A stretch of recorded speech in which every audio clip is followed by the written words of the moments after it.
বৈষম্যমূলক কোটা ব্যবস্থা সংস্কার করে আজকে যে তরুণ সমাজ আমাদেরকে যে নতুন স্বাধীনতার সূর্য এনে দিয়েছে, সেই স্বাধীনতার সূর্যকে এই বাঙালি সারা জীবন মনে রাখবে এবং আমাদের যে নতুন যে স্বাধীনতার সূর্য উদয় হলো, সেই স্বাধীনতার সূর্য আমাদেরকে এক ন্যায়ের সমাজ প্রতিষ্ঠা করে দিবে এবং এক ধরনের দুর্নীতিমুক্ত রাষ্ট্র প্রতিষ্ঠা করার জন্য সাহায্য করবে।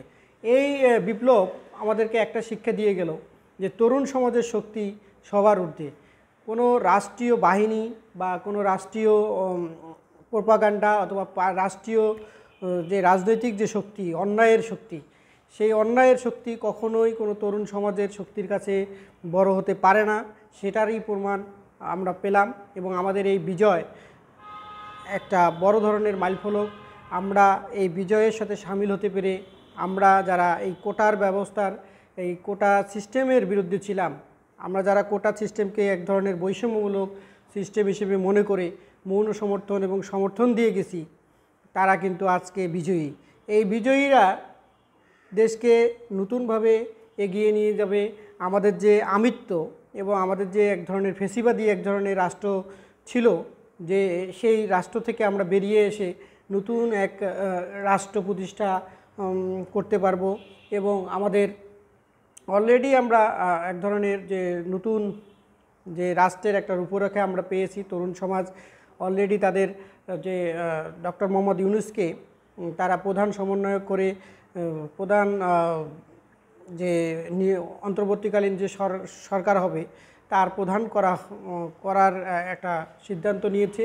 তো এরকম একটা যারা নিরপেক্ষ, যারা আসলে বাংলাদেশ রাষ্ট্রের মুখকে উজ্জ্বল করে, তাদেরকে নিয়েই আমাদের এই রাষ্ট্র এগিয়ে যাক এবং আমরা একটা ন্যায়সঙ্গত সমতাভিত্তিক একটা রাষ্ট্র পাই, যেখানে মানুষের মধ্যে ভেদাভেদ থাকবে না, কোনো দল মত থাকবে না, যেখানে আমাদের কেউ ছোট করতে পারবে না।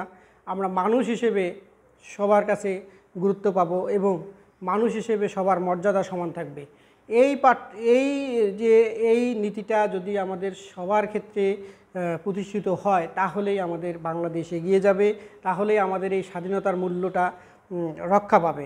তো এই বিজয়কে বিভিন্ন গণমাধ্যম ফ্যাসিজম এবং আমিত্বের বিরুদ্ধে বিজয় হিসেবে দেখেছে, যেটা আসলে আমাদের বিশ্লেষণেও উঠে এসেছে যে সরকার একচেটিয়াভাবে যে সিদ্ধান্তগুলো গ্রহণ করেছে এবং সবসময় মুক্তিযুদ্ধের পক্ষের শক্তি এবং বাকিরা যারা মুক্তিযুদ্ধে অংশগ্রহণ করেনি, সেই সময় যারা মুক্তিযুদ্ধে সরাসরি অংশগ্রহণ করেনি, তাদেরকে রাজাকার হিসেবে আখ্যায়িত করে সরকার যে ভুলগুলো করেছিল তার খেসারত সরকারকে দিতে হলো। তো এই শিক্ষা থেকে আমাদের একটা শিক্ষা নেওয়া উচিত, কোনো উগ্রতা, কোনো ধরনের সন্ত্রাসী কর্মকাণ্ড, কোনো ধরনের নীতিহীন কর্মকাণ্ড কারোরই কাম্য নয়। কারণ এই নীতিহীনতা একদিন, যে নীতিহীন হবে, যে অন্যায়কারী হবে, তার শাস্তি অবশ্যই হবেই, এই বাংলার মাটিতে হোক এবং পরকালে হোক, তাকে শাস্তির আওতায় আসতেই হবে, তার শাস্তি পেতেই হবে। তো এই চিন্তা মাথায় করে যদি আমরা মানুষ হিসেবে আমাদের যে ভালো কাজ করার কথা, সেই কাজগুলো করে সমাজকে আরও উন্নত এবং এগিয়ে নিয়ে যাওয়ার প্রত্যয় ব্যক্ত করে ডিজিটাল একাডেমির পক্ষ থেকে সবাইকে এই বিজয়ের শুভেচ্ছা জানাচ্ছি। সবাইকে ধন্যবাদ। সবার জীবন সুন্দর হোক।